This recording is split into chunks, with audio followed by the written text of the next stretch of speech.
Good morning, everyone, and welcome to GM Tips after a very long weekend. And I just want to take a quick minute. And again, I know you guys don't love things on here, but I just want to thank you to the families. And um, I don't know if there's enough things I can say to the families of the officers who did the right things and the protesters at BLM for saving lives down in Dallas. The two worked together. They didn't have to hate each other. The police showed no brutality. In fact, if anything, they showed selflessness in protecting the protesters and anyone else who was attending, and some died for it.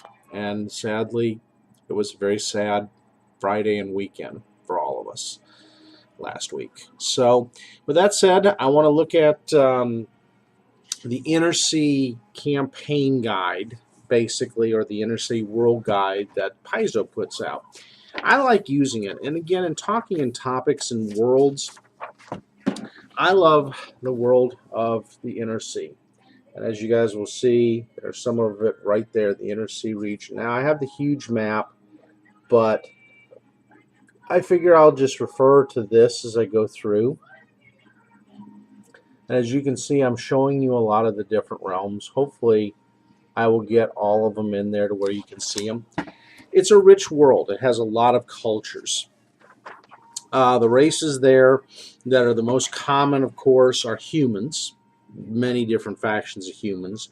The Drow, the Dwergar, the Gillmen, Goblins, Hobgoblins, Kobolds, Merfolks, Orcs, Strix, which are flying kind of a bird creature, almost like a harpy, but it's different in a sense. The Svervenebli, which are the deep gnomes, the Tengus, and then, of course, some of the off races or outsiders of the Aasimars, the Geniekin, which are the Oreads, the Ifrit, the Sylphs, and the, I know I'm forgetting one, Genasi. Or not Genasi, but that's D&D. Yes, we do have the mixes there, and the tieflings. So there's a lot of different races and varieties of races on this world. The Aslanti, or the progenitor human race, kind of looks almost a little serpentine. The Serpent Empire went on when these guys were big, and there's a big clash between the two. Sounds similar to Faerun, a little bit different though. The Aslanti are basically the Atlanteans. That's the best way I can put it in this world. They were the magical creator race and of humans that took magic to heights that in some ways never should have happened, i.e. the Ruin Lords and the famous rise of the Ruin Lords.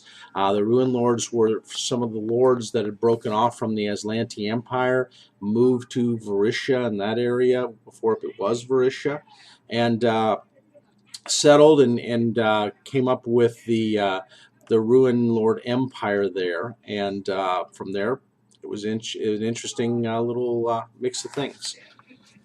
The Chelish. The Chelish are the operatic kind of Faustian race. They weren't always that, but now they kind of are in the current times, making the pacts with the devils. The Gerundi. The Gerundi are the darker skinned races of the south. Not all of them. The polyglots are another one.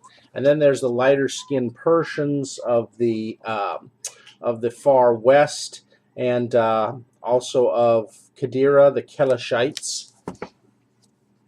And then you have the Kelids, which were the Native Americans of this country, basically the races of tribals. The Mwangi, which are the African races of the Mwangi expanse in that area, in the Shori Empire.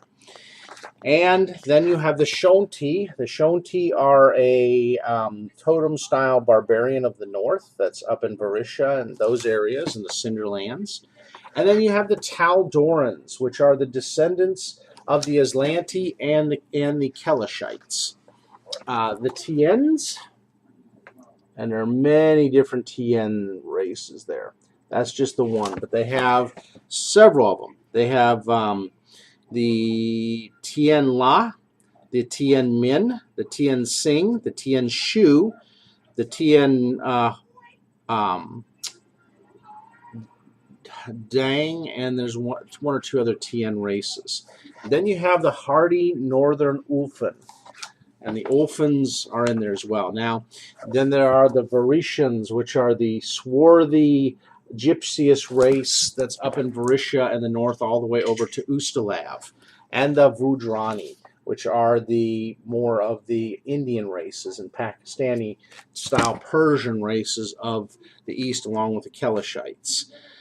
So there's a lot of different races on the world. Gnomes take a big difference in this realm.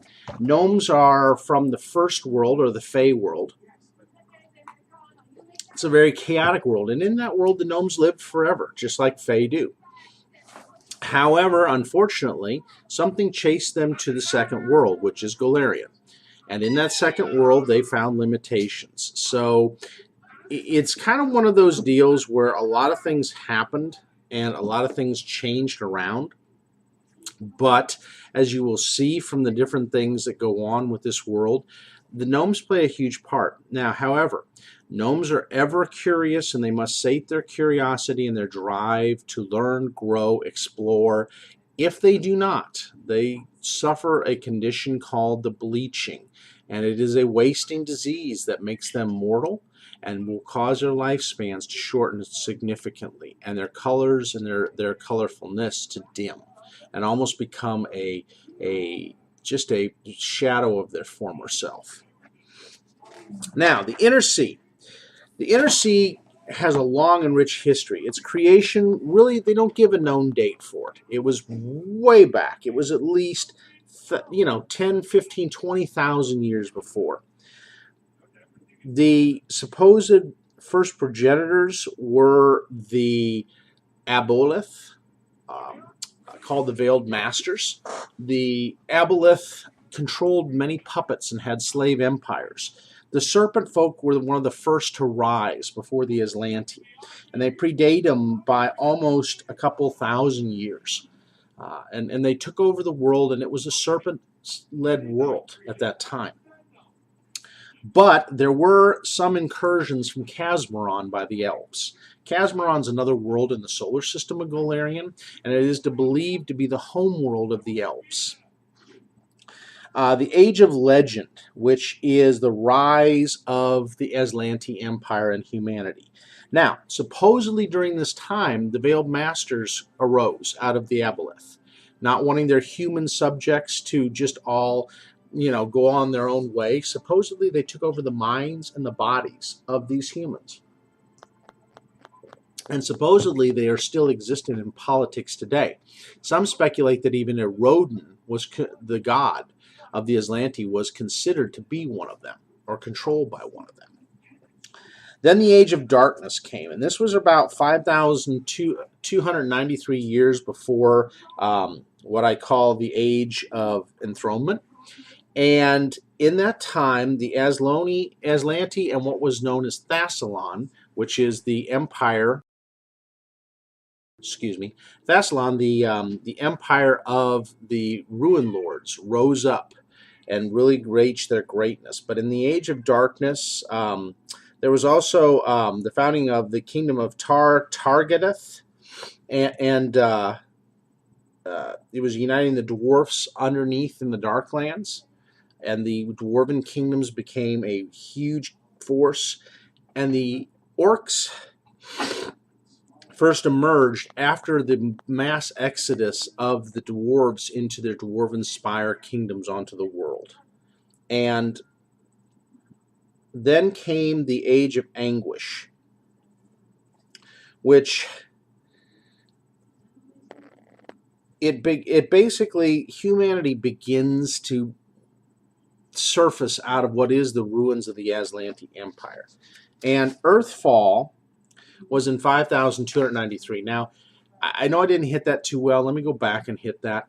In the Age of Darkness, the Aboleth supposedly got angry with the Aslanti, and they called down the Skyfall to occur, which basically a giant meteor or chunk of meteor came crashing into the world around where in between the inner sea and where the Eye of Bendigo is. Now, supposedly it hit close to where Absalom is today, and that's why there's the Star Stone.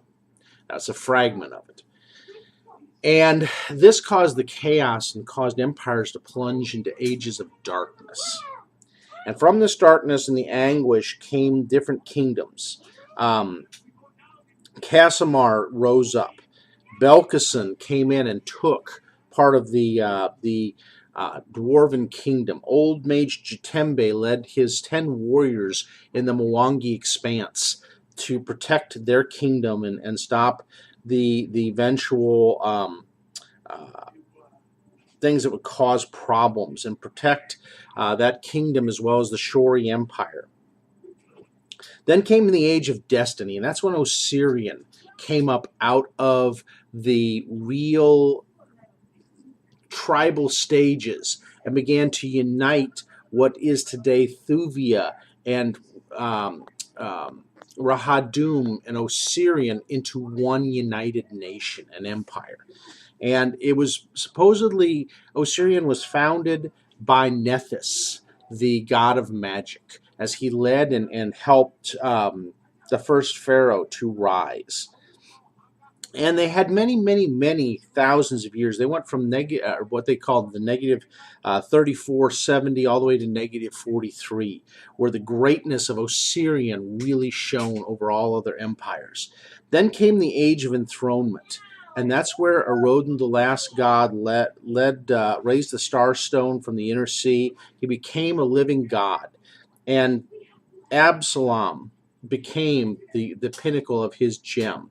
And he rose Taldor as well as a nation. And so it goes through all that history.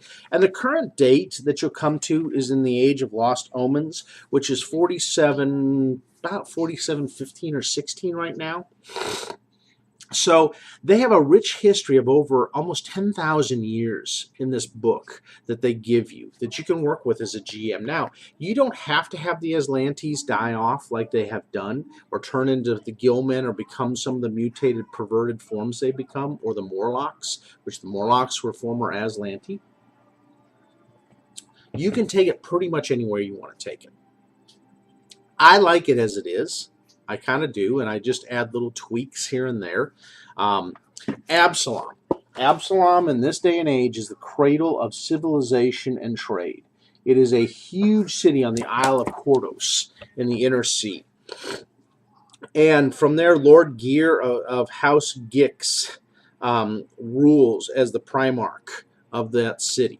And it has been unconquered in all of its time, which is an amazing thing when you think about it. Being around almost 4,716 years and no conquering going on. People have tried, but their defenses have been impenetrable. Now, some say that the Veiled Masters control the council and Lord Gix, our Lord Gear of House Gix, and he is a puppet of the Veiled Masters, or the Aboleth. Up to you where you want to take that. Maybe, maybe not. The Paizo people don't really give you much to say. But the Isle of Kordos is a beautiful place, and it's not just Absalom on it. There are some other Cartosian cities and places of interest. So keep that in mind. Andoran. Andoran is an interesting nation. And Andoran is the nation of freedom, as you can see the eagle banner on Andoran. They were once part of the Taldoran Empire, as was Cheliax. Both nations have broken off over the years. Now, Andoran was part of break-off Cheliax, and the Andorans raised up a former slave captain, became the first, former slave there became one of the first excellencies. That's Codwin the First of Augustana.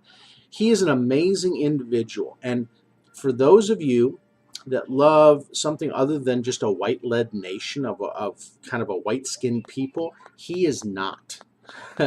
He is, from my understanding, Girundi, and he has risen up to make the nation great and to really, help with the different knights. And they have several different protecting groups, including the Eagle Knights and several other different groups, including some groups that are going around trying to free the rest of the world from slavery. They are the anti-slave nation. Now, there are still sympathizers and some of the consortiums in the lumber consortium who would love to see it go back to that and the old Tal'Doran way. However, right now, it is a very stable little fledgling democracy of sorts, or republic, and it is a republic of freedom. Now, the hold of Belkzen, really, it centers around a former dwarven colony that was in that area. And the main capital of this thing is Urgir. And Urgir was a former dwarven citadel that fell and that really became part of the major force that is Belkzen. Now, I like this because it's an all-orc nation, pretty much. Orcs, half-orcs. There are some humans there for trade and other creatures, but it is very much orcs and dragons. Now, there's Brevoy. Brevoy is an interesting nation that rose up out of both a Tal'Doran influence and a Varishan influence. It sits right next, almost, to the nation of Ustalav. Now, Ustalav being a little darker nation. Brevoy's on the other side of Numeria. Numeria is the technological nation we'll talk about. But all those nations in through there either have Kelid or Varishan influence with some of the Tal'Doran Crusade influences in there. Brevoy has a lot of noble houses, and each house has a different city in Brevoy.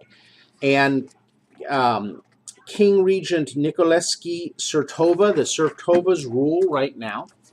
Some people contest that rule. There are different cities and places in here.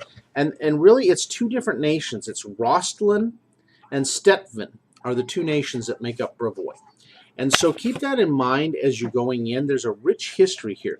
Now, why is this nation of interest? The Aldori Sword Lords are a major force here. One of the former sword masters by the name of Aldori raised up and made his own different people that are sword lords. Now, I like it because it is an interesting, rich history. And as you'll see in the books and the things that come up, the Aldori sword lords are pretty wild little duelers, and they're really good at what they do. So they're kind of an interesting group. Now, there's also a pirate city in there as well. It is the, it's the city of, I hate when I lose it there. I believe it's Silverhall. Silverhall, yes. Or, no.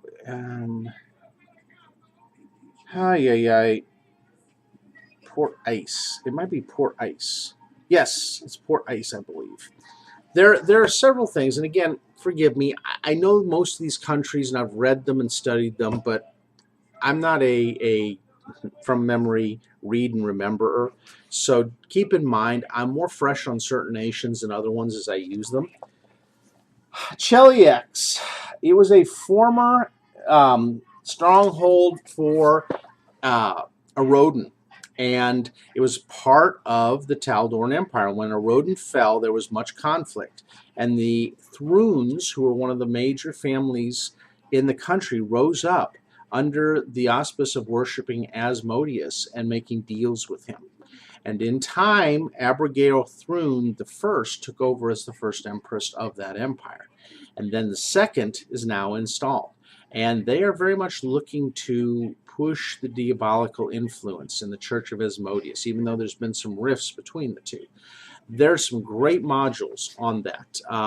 Hell's Rebels, Hell's Vengeance, and the Council of Thieves are all based in that country and have some amazingly fun influences just in general. So keep that in mind. Agorian, West Crown used to be the capital. Now Agorian is. You can see Agorian there. And that's where the Thruns are based out of. So all the nobility has pretty much moved there. Any other nobility in other places has kind of fallen out. They have done an eradication of the history under the Church of Asmodeus to rewrite the history so that the Thruns look good. It is an interesting censoring nation. But there's places like Kintargo and some other places that are free of this influence. And even West Crown is looking to regain a former glory away from the diabolical influence. In fact, the demons and even the nation above them, which is pretty dark little nation of Nidal, Nidal supposedly in sway with the Chelish Empire and supports them, but the Nidalese and the Chitons believe a little different than Abigail Thrun, and they follow Zan Kuthan, the god of pain and suffering. So it is a very interesting group, and they are a Kellig group that has survived under that and become a organized nation, one of the few. So keep that in mind. The Darklands, love the Darklands. They have done such a great job in layering it. You have 3 layers of the Darklands, and those are Narvoth, which is the top layer, Sekamina, which is ruled by the Dark Elves, and Orv, which is the lowest layer. And with Deep Tolgath and some of those areas where some of the worms and other odd dark tapestry creatures reside. I even love how they did the male Driders in here. No offense, the handsome elf was fun, but these guys are fearsome. That shows just the warped experiments. And all the dark elves, in one form or another, are demon worshippers. Not just Loth. They don't have a Loth in this world. They have some other really nasty demons. So keep that in mind. Loth, you won't miss her, even though I loved having her with the D&D side of things.